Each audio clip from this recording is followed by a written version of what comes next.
Hello and welcome to the wonderful world of Pokemon. I'm Professor Tree and today I'm going to show you how to defeat the noble Pokemon and how to beat Dialga and Palkia.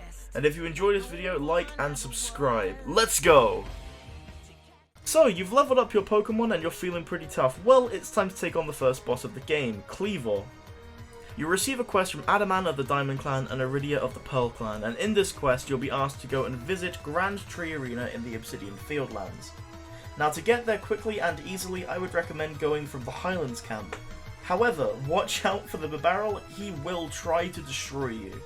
Once you get to the arena, you will talk to Kleavor's handler, and he will say that the food that Kleavor tends to eat seems to soothe him. So what you do is you go to the professor, and the professor will make you throwable versions of Kleavor's food. Then the boss fight begins. This boss fight isn't hard as long as you know what you're doing. All you've got to do is dodge and roll out of the way of Kleavor's attacks, and when you see Swirling Wind, dodge backwards as that's an AoE attack and he'll attack 360 degrees around him. To ensure that you get as many hits in as possible, try and make Kleavor run into the walls or the tree during his sprint attack. And then like that, the boss fight will be over and you'll have beaten the first boss of the game. Congratulations, trainers. Alright trainers, so I'm going to give you some more help here with showing you how to beat the second noble Pokemon, this being Lilligant. So first things first, we are going to go to Kamado's office and talk with Adaman and Kamado obviously. And then once we go there, he's going to give us the mission to try and find Arezu because she's gone missing and she didn't tell Adaman that Lilligant was frenzied, like Kleavor. After that, we're then going to head to the Crimson Mirelands, and we're going to use our Ursaluna to try and find her. 2 hours later. Alright, and there she is. My oh my, that took way too long. Ugh. But here we are, she's now been found.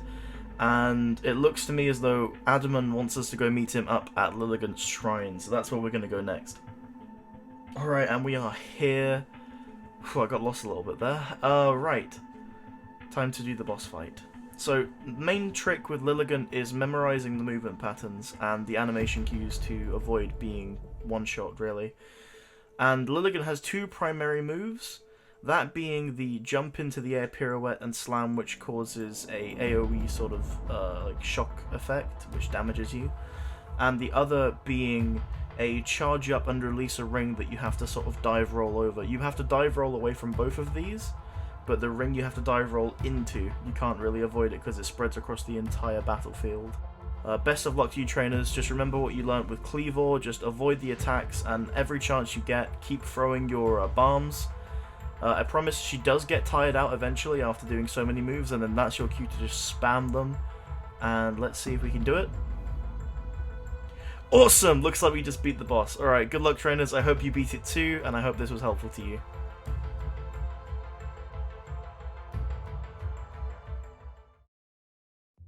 Alright, so next up is the noble Pokemon Arcanine. Kamado is going to give us a mission to inspect Fire Spit Island on the Cobalt Coastlands in hopes of figuring out what the shadowy figures are that he keeps getting reports about.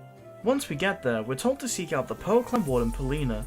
When we find her, she tells us the tale of the now deceased Arcanine and how it perished saving its children from the sea. So after travelling to Iskan's home, he asks for your aid in making Basculegion's favourite food, and so then you've got to go and catch a Dusclops to help him flavour the food. Once you've crafted the food, you then head to the beach and feed Basculegion. Then the misfortunes turn up and kidnap the bigger Growlithe and flee to Firespit Island. We then give chase and arrive at the island arena. After battling all three sisters, we then watch the noble Pokemon evolve into an Arcanine and become frenzied.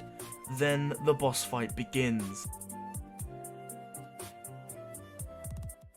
This boss fight relies heavily on your aim and reactions. Make sure to avoid being hit by the Pokemon, as 3 hits and you have to restart the fight.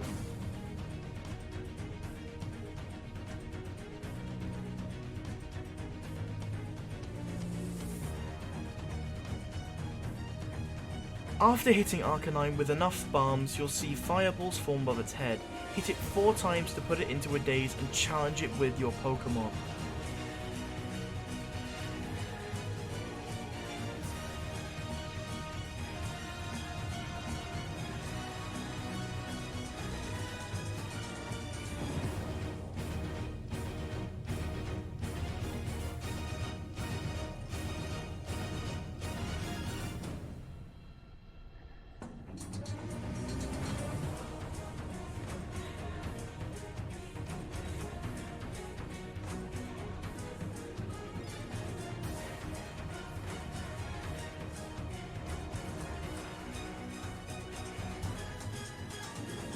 Once you defeat Arcanine, get spamming those bombs as they do extra damage for a limited time. Keep doing this and you'll have defeated the flaming fighter Arcanine.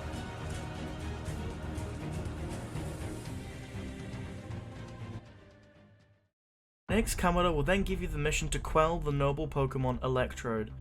As you're about to leave for Coronet Highlands, Melly, the Warden of Electrode, will arrive and try to protest quelling its frenzy. Then, before heading out, Irida introduces us to Ingo, the Warden for the Pearl Clan, and for some of you more eagle-eyed viewers, one of the subway boss twins from Pokemon Black. Once beating Melly, the boss fight begins. Much like the last one, this boss relies heavily on your reaction timing.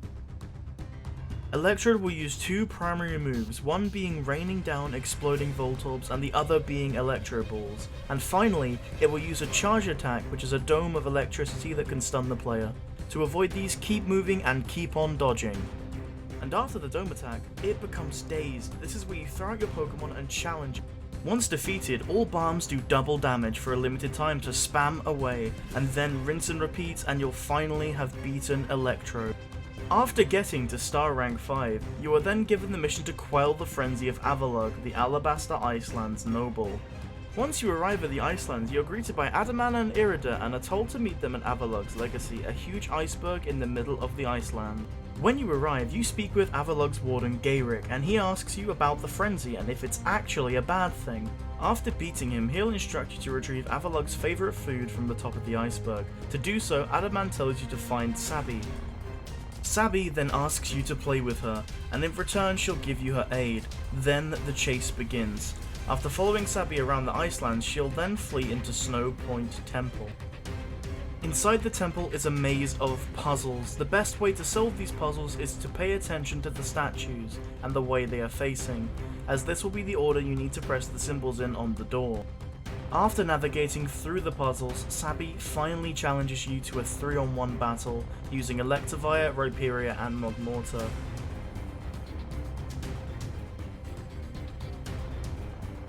After using Braviary to retrieve the food for Avalog, you then head to the arena off in the distance. When you arrive, the boss fight will begin. This boss fight focuses heavily on your awareness and reactions, as well as aim. Avalog will hit you with a cascading wave of snowballs that damage you if they hit you. Make sure to walk to the edges to avoid being hit. After that, it'll either fire a barrage of heat-seeking icicles or a large beam. To dodge the beam, simply roll through it, and to dodge the icicles, roll last second. After the beam attack, it will then be dazed. This is where you throw out a Pokemon and challenge it to defeat it. Make sure to spam your bombs as they do extra damage, and like that you'll have beaten the Iceberg Calamity Avalog. And finally, the big two, Dialga and Palkia. After returning home from your victory beating Avalog, you are awoken by a crimson-red sky, and you are summoned to the commander's office, where he exiles you from the village, believing you to be the cause of the chaos. After being exiled to the wilds, you try to find the wardens of the Fieldlands, both of which say they cannot help you. After almost giving up hope, Volo appears and offers you aid. He takes you to see Kogita, who tells you to seek out the Lake Trio, Azelf, Uxie, and Mesprit, to gain the Red Chain to fix the world. As you're about to head out to find the Lake Trio, you are stopped by Adaman and Irida. They both say that they want to help, but due to suspicion, only one can help you. Depending on who you choose will determine what legendary you fight. Once you arrive at your first lake, the trial begins. You'll be challenged by Alpha Quillfish. Once defeated, Azelf will challenge you to hit it with bombs to test your resolve. While it seems impossible, persevere and it will give you its Fang, the first piece in the puzzle. Next up is Uxie, whom after defeating its alpha Pokemon will ask you a riddle of how many eyes does Combi, Zubat, Unknown, Dusclops and Magneton have collectively. The answer to this riddle is 60131. After answering the riddle, you'll receive your second piece. Finally, you'll arrive at the last lake, where after defeating its noble Pokemon, Mesprit will ask you about your feelings surrounding your journey thus far. After answering its questions, you'll receive the final piece and subsequently the red chain. Then the climb up Mount Coronet begins. After making it to the cave passage that leads to Spear Pillar, you'll be stopped by Benny. He will then challenge you to a battle and make sure trainers to have plenty of heals on you. This fight is brutal. After beating him, all that will stand in your way is Kamado. He has a destructive team consisting of Golem, Braviary, Snorlax, and Clefable. After beating his team, you'll be faced with whichever legendary you chose based on who helped you. You then try to use the red chain to defeat it and it breaks, leading to you and the team fleeing back to the summit camp. There you decide to seek out the resources to craft an Origin Ball, the first of its kind. As you're about to harvest the ore with Warden Leon's help, you are stopped once again by the Misfortunes. After beating them, you collect the ore and craft the ball. Then the fight begins.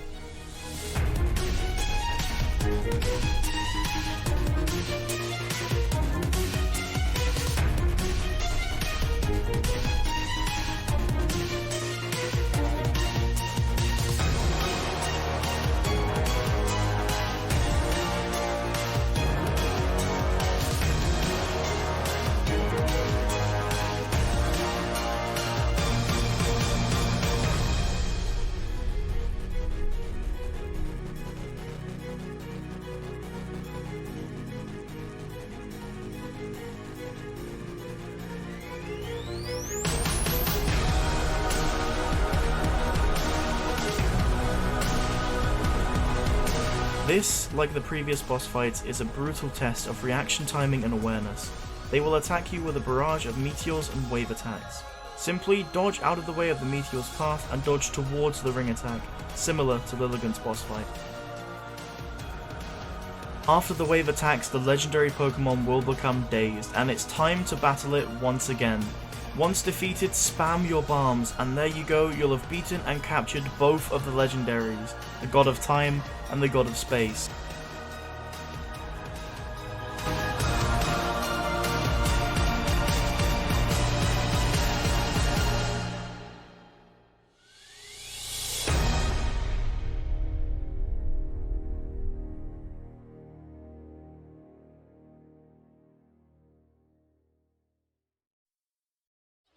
I hope this video has been helpful, trainers, and I will see you next time. Bye bye.